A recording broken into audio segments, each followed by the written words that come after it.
Are you just learning how to bake and cook gluten-free? I have the perfect solution for you. When we first went gluten-free, I got this cookbook, and I'm going to explain why it stands out over other cookbooks.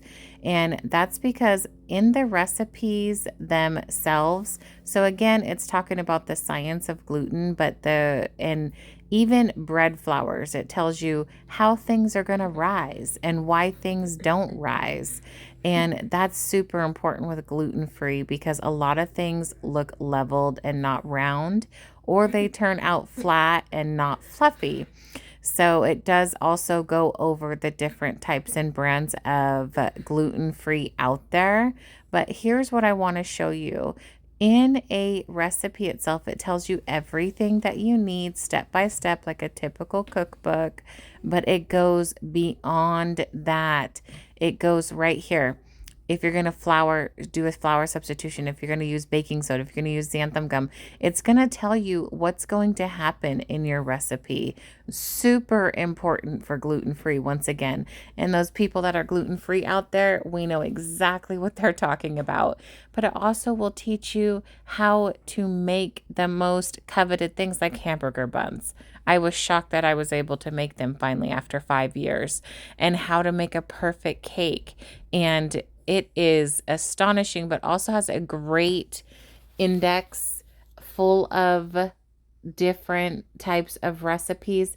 And this is kind of a recipes for all, and also goes over all the gluten-free flours and why you would use them and in what recipes you would use them for.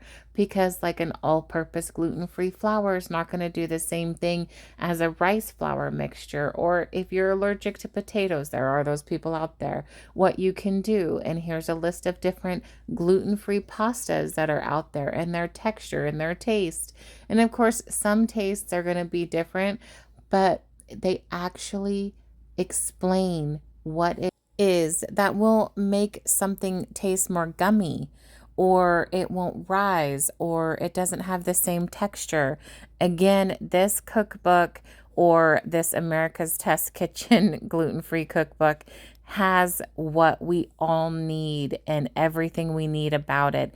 And yes, you really can make these bagels. I have done it, and I was so surprised.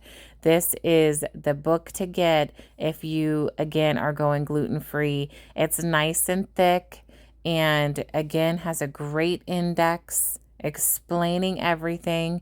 There are 587 pages, which includes the index. The index isn't very large, but if you're going gluten-free or are, this is it.